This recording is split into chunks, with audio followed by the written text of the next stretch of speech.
وَمَا لَكُمْ اور کیا ہے تمہارے لیے لا تقاتلون کہ نہیں تم لڑائی لڑتے فی سبیل اللہ اللہ کے راستے میں والمستضعفین من الرجال والنساء والولدان حالانکہ مردوں عورتوں اور بچوں میں سے جو کمزور ہیں وہ الذین یقولون وہ یوں دعائیں مانگتے ہیں ربنا اے ہمارے رب اخرجنا نکال دے ہم کو من ہذہ القریۃ اس بستی سے الظالم اہلھا جس کے رہنے والے ظالم ہیں وجعل لنا من لدنک ولیا اور ہمارے لیے اپنی طرف سے کوئی حمایتی بنا دے وجعل لنا من لدنک نصیرا اور ہمارے لیے اپنی طرف سے کوئی مددگار بنا دے الذین آمنوا وہ لوگ جو ایمان لائے یقاتلون فی سبیل اللہ وہ لڑتے ہیں اللہ کے راستے میں والذین کفروا اور کافر لوگ یقاتلون فی سبیل الطاغوت وہ شیطان کے راستے میں لڑتے ہیں فقاتلوا پس تم لڑائی لڑو اولیاء شیطان کے حواریوں کے ساتھ ان کید الشیطان کان ضعیفا بے شک شیطان کی تدبیریں یہ بڑی کمزور تدبیریں ہیں۔ صدق اللہ العظیم و صدق رسولہ النبی الکریم۔ پچھلے درس کے اندر اللہ تعالیٰ نے ایمان والوں کو خصوصی طور پہ یہ حکم ارشاد فرمایا تھا یا ایھا الذین آمنوا خذوا حذرکم فانفروا ثبات او انفروا جمیعا اے ایمان والو اپنے بچاؤ کا سامان جو ہے وہ اٹھا لو، اپنے ہتھیار اپنے ساتھ رکھو اور بھرپور طریقے سے دشمن کے مقابلے میں تیار رہو، اور ان کے اوپر جب تم نے حملہ کرنا ہے تو مصلحت کو دیکھو، اگر چھوٹی چھوٹی ٹولیوں کے اندر مصلحت ہے حملہ کرنے میں تو اس طرح حملہ کرو، اور اگر یک بارگی سارے اکٹھے ہو کے حملہ کرنا چاہتے ہو مصلحت اس میں ہے تو اس کے اندر جو ہے نا اس طرح حملہ کر لو۔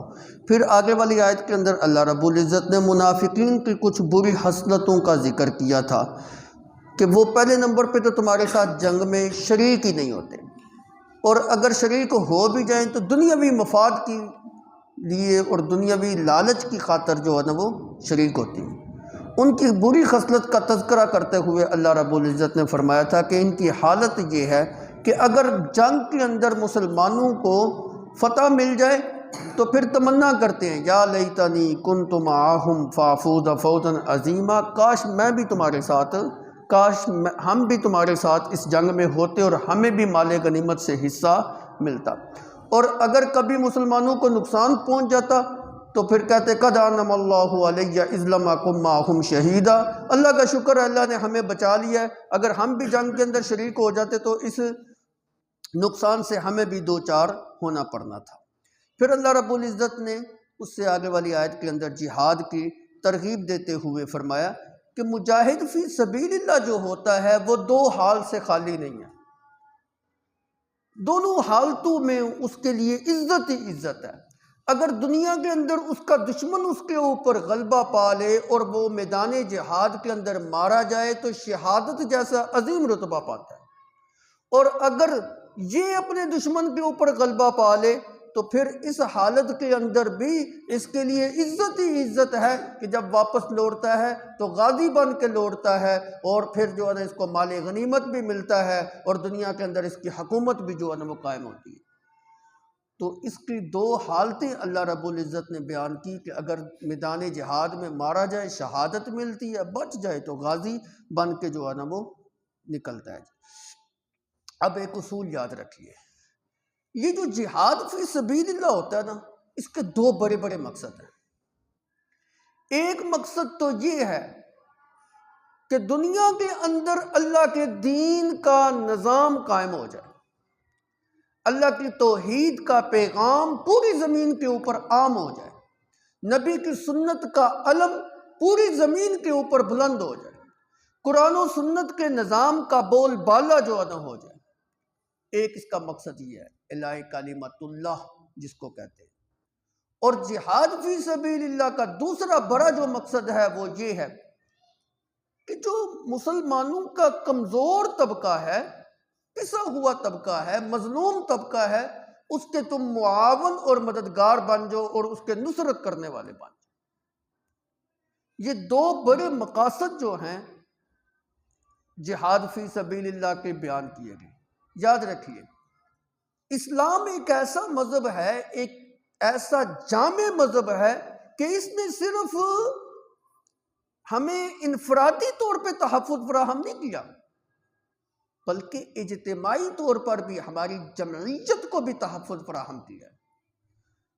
یوں نہیں کہ جو نا اگر کوئی انسان انفرادی طور پہ فائدہ حاصل کرتا ہے تو ٹھیک ہے جی، بڑا اچھا ہے جی. نہیں، اسلام چاہتا ہے کہ مسلمانوں کی جمعیت کے اندر طاقت ہو، اس کی جماعت جو ہے نا وہ پھلے پھولے بڑھے اور قوت والی ہو، اور دشمن کے اوپر اس کا رعب اور دبدبا ہو اور غلبہ ہو.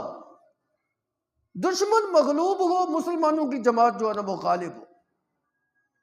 وہ کیسے ممکن ہو سکتا ہے؟ جس وقت مسلمان یکجان ہوں گے، جس وقت مسلمان اکٹھے ہوں گے، جس وقت مسلمانوں کی جمعیت کے اندر اتحاد ہوگا، جس وقت مسلمانوں کی صفوں کے اندر اتفاق ہوگا. اگر اتفاق نہیں ہے، اتحاد نہیں ہے، تو پھر دشمن ایک ایک کر کے تمہیں الگ الگ کر کے جو ہے نا وہ مارے. اس کی مثال آپ یوں لے لینا، بکریوں کا ایک ریوڑ جا رہا ہے، جب تک وہ بکریاں ریوڑ کے ساتھ ہیں محفوظ ہیں، اور اگر خدا نخواستہ ایک بکری ریوڑ سے جدا ہو گئی تو بیریے کے لیے کچھ بھی مشکل نہیں اس کو جو نا اچک لینا اور اس کو پکڑ کے اور اس کو چیر پھاڑ کرنا، اس کے لیے کوئی مشکل نہیں. کہ تمہاری مثال بھی ریوڑ کی طرح ہے کہ مسلمانوں کی جماعت کے ساتھ رہو. اگر مسلمانوں کی جمعیت کے ساتھ رہو گے، اسی میں تمہاری عزت ہے، اسی میں تمہاری قوت ہے، اسی میں تمہاری طاقت ہے، اور اسی کے اوپر اللہ کی رحمت ہے. ید اللہ علی الجماع، مسلمانوں کی جماعت کے اوپر اللہ کی رحمت ہوتی ہے، اللہ کا ہاتھ ہوتا ہے. اور اگر تم مسلمانوں کی جمعیت سے الگ ہوئے، پھر ذلت تمہارا مقدر، پھر رسوائی تمہارا مقدر، پھر ہلاکت تمہارا مقدر ہے، پھر بربادی تمہارا مقدر ہے. اور اگر مسلمانوں کی جماعت کے ساتھ ہوئے تو پھر اللہ کی رحمت بھی ہوگی، دشمن کے اوپر تمہارا غلبہ بھی ہوگا، تمہاری قوت بھی ہوگی، تمہاری طاقت بھی ہوگی، تمہاری حکومت بھی ہوگی.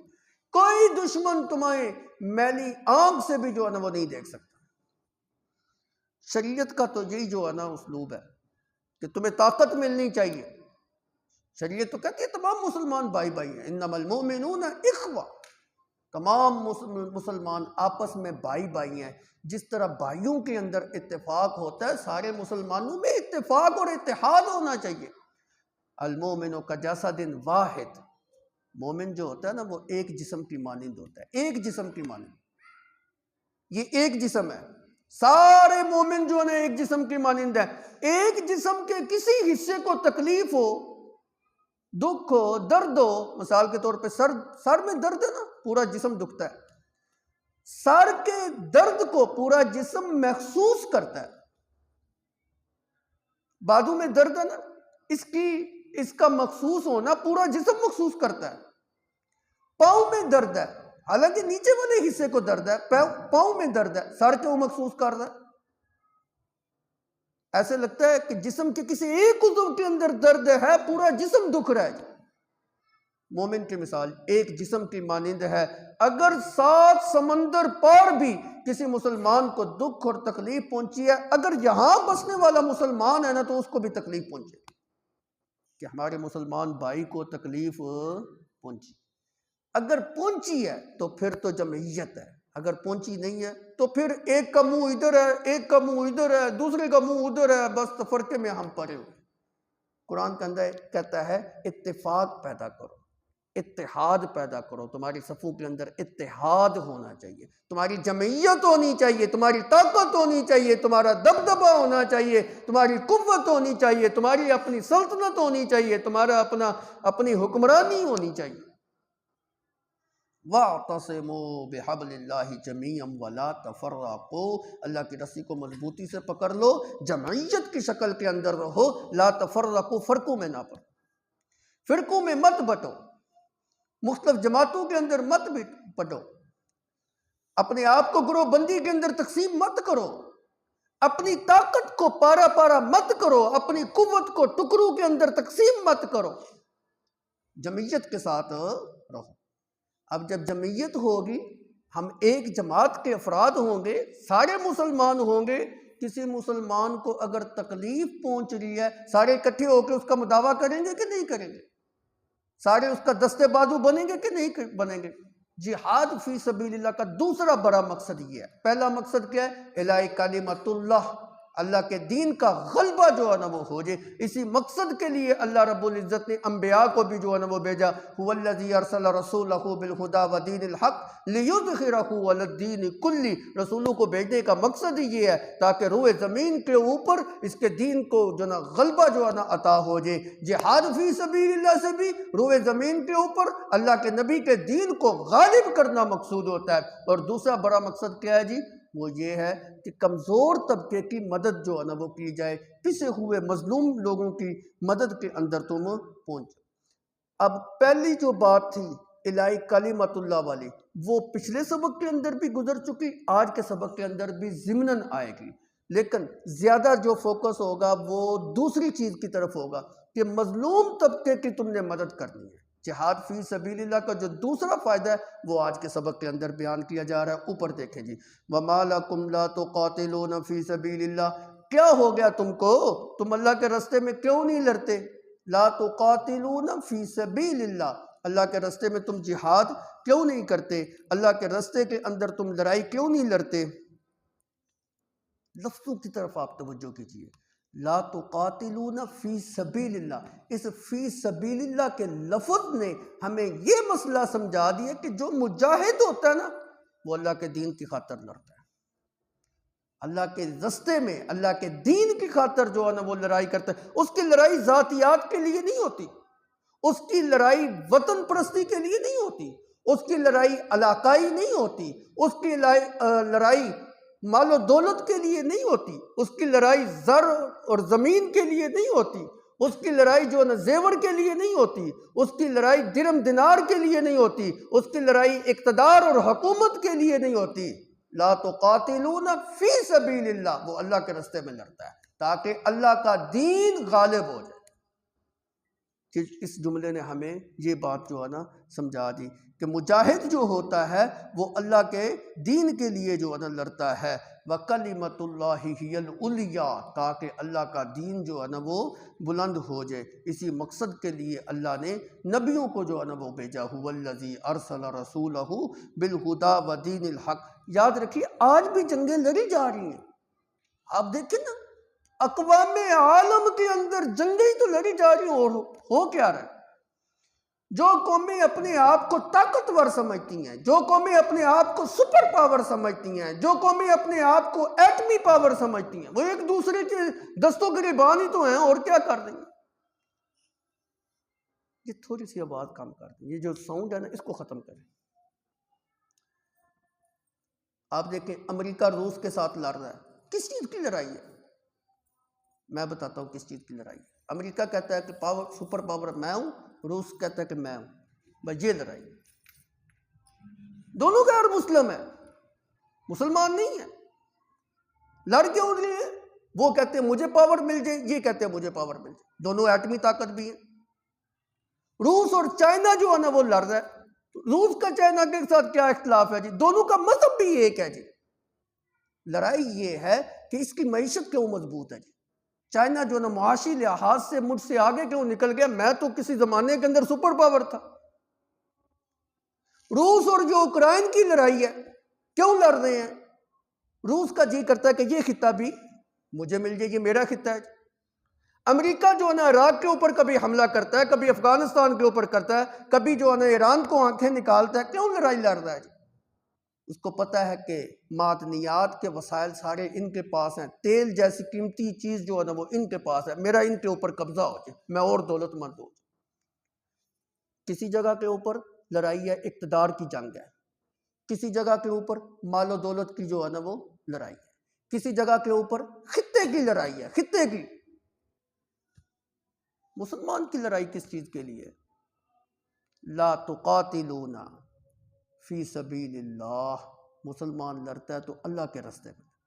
مسلمان کی لڑائی بس اس چیز، وہ خطے کے لیے نہیں لڑتا، وہ جہاد کرتا ہے تو دولت کے لیے نہیں کرتا، شہادت ہے مطلوب و مقصود مومن، نہ مال غنیمت نہ کشور کشا، وہ اقتدار کا لالچی نہیں ہوتا۔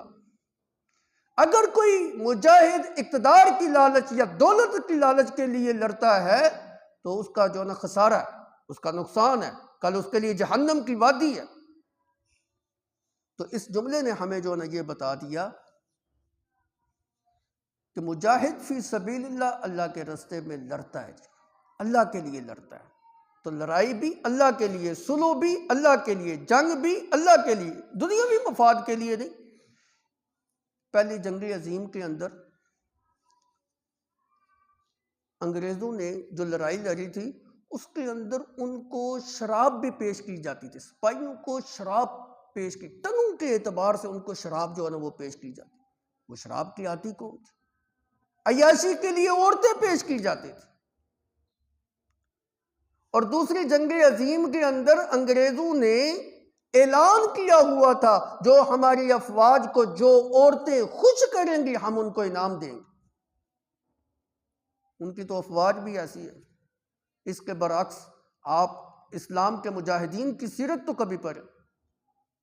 محمد بن قاسم رحمۃ اللہ علیہ نوجوان آدمی تھا، ابھی تھوڑی سی عمر ہے، ایک عورت کی آواز کے اوپر اس نے ہند کا جو ہے نا وہ سفر کیا، اور جب ہندوستان آیا، ہندوؤں کو جس وقت پتا چلا کہ یہ ہندوستان کے اوپر حملہ کرنے کے لیے آ رہا ہے،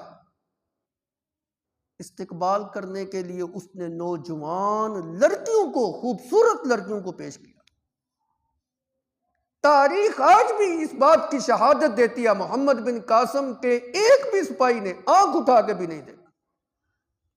فتح یوں ہوتی ہے، جو قومیں عورتوں کی، شرابوں کی، زنا کی رسیہ ہوتی ہیں، ذلت ان کا مقدر ہوتا، ذلت ان کا مقدر۔ میں ایک عام سی مثال دے دیتا ہوں، بڑی عام سی، آج کے ماحول کے مطابق ہے۔ ہماری کرکٹ ٹیم باہر جاتی ہے، باہر جا کے یاشی کرتی ہے نا، تو پھر جا کے جو ہے نا وہ ہار جاتی ہے۔ گورنمنٹ کو ان کے اوپر پابندی لگانی پڑتی ہے، آپ ہوٹل سے باہر نہیں نکل سکتے، آپ جو ہے نا پبلک مقامات پہ نہیں جا سکتے، آپ سیر سپاٹا نہیں کر سکتے، آپ کلبوں پہ نہیں جا سکتے۔ یہ پابندی لگانے کی کیوں ضرورت ہے؟ اپنے مال کا پتہ ہوتا ہے، اپنے بچوں کے دانت جو ہے نا وہ گنے ہوتے ہیں، فتح ہوتی ہے، ان کی شکست ہوتی ہے۔ یہ دنیا کے کھیل کی حالت ہے۔ اگر مجاہد جو جہاد فی سبیل اللہ کے اندر لگا ہوا ہے، اگر وہ بھی عورتوں کے پیچھے لگ جائے گا، اس کو فتح ہوگی؟ کبھی فتح نہیں ہوگی۔ تمہاری لڑائی تو یہ ہے، تم تو عورتوں کے لیے لڑ رہے ہو، تم تو لڑائی کے اندر بھی عورتوں کے پیچھے جو ہے نا بھاگ رہے ہو۔ اسلام کا مجاہد وہ ہوتا ہے جو عورت کی طرف نظر اٹھا کے بھی نہیں دیکھتا۔ تو عرض کر رہا تھا وَمَا لَكُمْ لَا تُقَاتِلُونَ فِي سَبِيلِ اللَّهِ، اللہ رب العزت نے کہا کیا ہو گیا تم کو، تم جو نا جہاد فی سبیل اللہ کیوں نہیں کرتے؟ وَالْمُسْتَضْعَفِينَ مِنَ الرِّجَالِ وَالنِّسَاءِ وَالْوِلْدَانِ الَّذِينَ يَقُولُونَ، حالانکہ کمزور طبقے کے افراد، مرد، عورتیں، بچے جو کمزور ہیں، جو پسے ہوئے ہیں، وہ تو اپنے رب سے یوں دعائیں مانگ رہے ہیں۔ کیا دعا مانگ رہے ہیں؟ ربنا اخرجنا من هذه القرية الظالم اهلها، اے اللہ ہمیں اس ظالم بستی سے نکال اور ہمارے لیے کوئی حمایتی بنا دے، اور ہمارے لیے کوئی معاون اور مددگار جو ہے نا وہ بنا دے۔ اب یہ کمزور طبقہ کون ہے؟ یہ مسلمانوں کا وہ کمزور طبقہ تھا جو مکے کے اندر پیچھے رہ گئے تھے۔ باقی مسلمان ہجرت کر کے مدینہ کی طرف چلے گئے تھے۔ کچھ مسلمان ایسے کمزور تھے مالی اعتبار سے، جانی اعتبار سے، جسمانی اعتبار سے، کہ دشمن نے ان کو ایسا دبوچ کے رکھا ہوا تھا، یہ بیچارے ہجرت کرنے کی طاقت نہیں رکھتے تھے، اور اپنے رب سے جو ہے نا یوں دعا کرتے تھے، اے اللہ ہمارے لیے کوئی رستہ نکال دے کہ ہم اس ظالم قوم اور اس ظالم بستی سے جو ہے نا وہ نکل جائیں۔ مفسرین نے ان کے نام بھی لیے، عبداللہ ابن عباس رضی اللہ تعالیٰ عنہ اس میں آتے ہیں، ولید ابن ولید رضی اللہ تعالیٰ عنہ آتے ہیں، ابو جندل رضی اللہ تعالیٰ عنہ اس کے اندر آتے ہیں، سلمہ بن حشام رضی اللہ تعالیٰ عنہ ان کے اندر آتے ہیں، یہ سارے لوگ ایسے ہیں، بلکہ عبداللہ ابن عباس رضی اللہ تعالیٰ عنہ فرماتے ہیں کہ اس کے مصداق میں اور میری والدہ ہیں۔ یہ ہمارے لیے یہ آیت جو ہے نا وہ نازل ہوئی تھی۔ تو عرض کرنے کا مقصد یہ ہے کہ یہ ایمان کے اندر تو انتہائی مضبوط تھے، لیکن بیچارے کمزور تھے مالی اعتبار سے، جسمانی اعتبار سے، ان کے اندر اتنی طاقت نہیں تھی کہ ہجرت کر کے مدینہ کی طرف جائیں۔ تو ان کا تذکرہ یہاں پہ جو ہے نا وہ کیا گیا، اور ایمان والوں کو کہا گیا کہ تم ان کے دستے بازو بنو، تم ان کے معاون بنو۔ اور دیکھو نا، انہوں نے دو دعائیں مانگی ہیں۔ پہلی دعا انہوں نے کیا مانگی ہے جی؟ ربنا اخرجنا من هذه القرية الظالم اهلها، اے اللہ ہمیں اس ظالم بستی سے نکال دے، اس ظالم بستی سے ہمیں نکال دے۔ اس کا مطلب یہ ہے کہ وہ نکلنا چاہتے ہیں لیکن طاقت نہیں ہے، اسباب نہیں ہیں، اپنے رب سے دعا مانگ رہے ہیں، اے اللہ ہم تو نکلنا چاہتے ہیں لیکن ہمارے اندر طاقت نہیں، تو ایسے اسباب پیدا فرما دے کہ ہم اس ظالم بستی کو چھوڑ کر اپنے نبی کے پاس جو ہے نا وہ چلے جائیں۔ تو اس سے یہ بات بھی جو ہے نا وہ ثابت ہو گئی کہ جس جگہ کے اوپر رہ کے اللہ کی عبادت کرنا دشوار ہو، اس بستی کو چھوڑنا لازم ہے، وہاں سے ہجرت کرنا جو ہے نا وہ ضروری ہے۔ بے شک وہ بستی امن والی بستی ہی کیوں نہ ہو، ام القریٰ بستی ہی کیوں نہ ہو، نبی کی جائے پیدائش والا مقام ہی کیوں نہ ہو، اس بستی کو چھوڑنا ضروری ہے۔ اللہ کی عبادت کرنا نہیں چھوڑنا، عبادت اللہ کی کرنی ہے۔ اگر وہاں پہ رہ کے عبادت کرنا ممکن نہیں، دشمن کا غلبہ ہے اور وہ قوت میں ہے اور تم کمزور میں، اس بستی کو چھوڑ دو۔ یہی بات اللہ رب العزت 21ویں پارے میں ایمان والوں کو کہہ رہے ہیں، یا عبادی الذین آمنوا ان ارضی واسعۃ فایای فاعبدون۔ میری زمین بڑی وسیع ہے،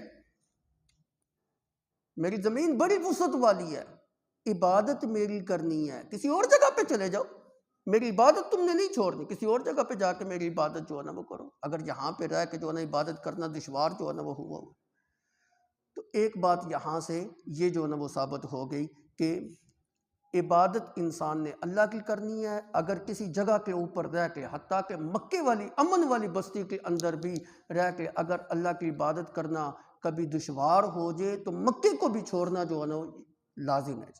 اور دوسری جو ہے نا وہ انہوں نے دعا یہ کی، وَجَعَلْ لَنَا مِن لَّدُنْكَ وَلِيًّا وَجَعَلْ لَنَا مِن لَّدُنْكَ نَصِيرًا، اے اللہ ہمارا کوئی مدد اور گار بنا دے، ہمارا کوئی حمایتی جو ہے نا بنا دے۔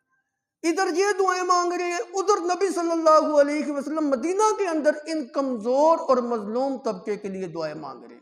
روایات میں آتا ہے کہ آپ جو ہے نا نماز کے اندر قنوت نازلہ مشرکین کے لیے جو ہے نا وہ پڑھا کرتے تھے، اور کتنے دنوں تک آپ جو ہے نا پڑھتے رہے، پھر آپ نے اس کو ترک کر دیا، چھوڑ دیا۔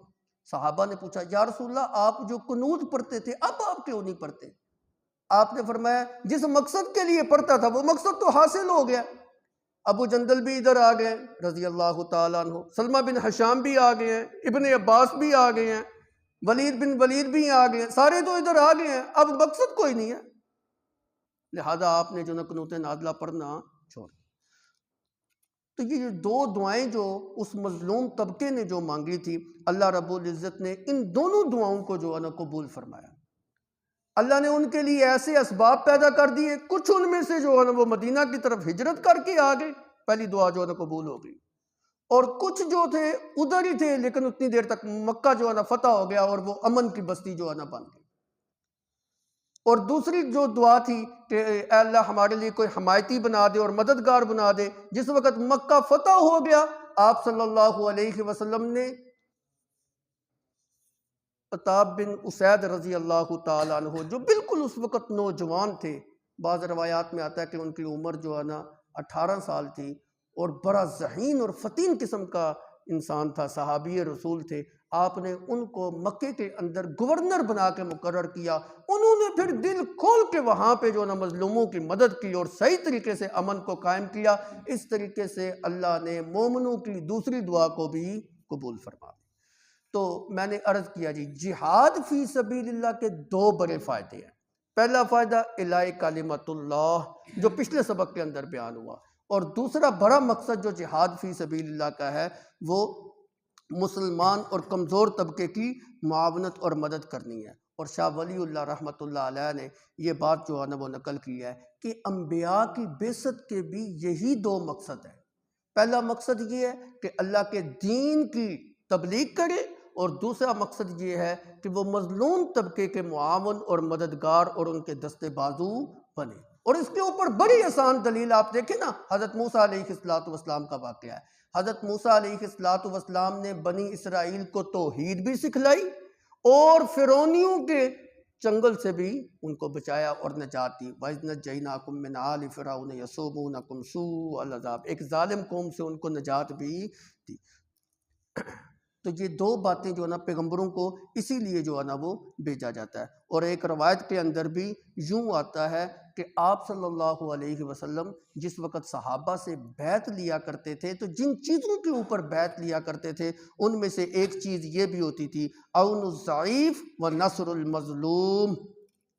عون الضعیف، کمزور طبقے کی آپ نے معاونت کرنی ہے، اور نصر المظلوم، اور مظلوموں کی مدد جو ہے نا وہ کرنی ہے۔ اور یاد رکھیں تمام فتاوی جات کے اندر یہ مسئلہ جو ہے نا فتوے کی شکل کے اندر موجود ہے۔ اگر مشرق کے اندر کافروں نے اور مشرکوں نے کسی عورت کو قید کر کے رکھا ہوا ہے، مسلمانوں کی عورت کو قید کر کے رکھا ہوا ہے، تو تمام مغرب کے مسلمانوں کے اوپر لازم ہے کہ اس کو آزاد کروائے۔ اس کا مطلب یہ ہے کہ اگر دنیا کے کسی بھی خطے کے اندر جہاد فی سبیل اللہ کی ضرورت ہے اور وہاں کے مقامی لوگ جہاد فی سبیل اللہ کے اندر اپنا حصہ نہیں ڈال رہے، تو پھر دنیا کے دور دراز علاقوں کے والوں کے اوپر اور مسلمانوں کے اوپر بھی جہاد فی سبیل اللہ فرض عین ہو جاتا ہے۔ پہلے نمبر پہ تو وہاں کی مقامی آبادی ہے نا جی، اس کے اوپر جہاد فرض عین ہے۔ اگر وہ نہیں کرتی تو دوسرے مسلمان بھی اگر نہیں کرتے تو یاد ہے کہ ساری نسل انسانیت، ساری جو ہے نا مسلمان جو ہے نا گروہ ہے وہ گناہگار ہوتا ہے۔ تو اس لیے مظلوموں کی مدد کرنا جو ہے نا یہ جہاد فی سبیل اللہ کا دوسرا بڑا مقصد جو ہے نا بیان کیا گیا۔ اگلی آیت کے اندر فرمایا الذین آمنوا یقاتلون فی سبیل اللہ۔ اور ایک اور بات بھی سمجھے، آج اقوام عالم کے اندر آپ دیکھیں نا، شام کے اندر، فلسطین کے اندر، کوسوو کے اندر، چچنیا کے اندر، کشمیر کے اندر، عراق کے اندر، مصر کے اندر وغیرہ وغیرہ جتنے مسلم ممالک ہیں، وہاں پہ مسلمانوں کو جو ہے نا مارا جا رہا ہے۔ وہ کس طرح جو ہے نا مظلوم، وہاں عورتیں بچے جو ہے نا دعائیں مانگ رہے ہیں، کوئی ان کی معاونت کے لیے نہیں جو ہے نا جا رہا ہے جی۔ تو یہ آج مسلمانوں کے اوپر لازم ہے کہ ان کی معاونت کے لیے اور ان کے مددگار بننے کے لیے وہاں پہ جو ہے نا وہ جائیں۔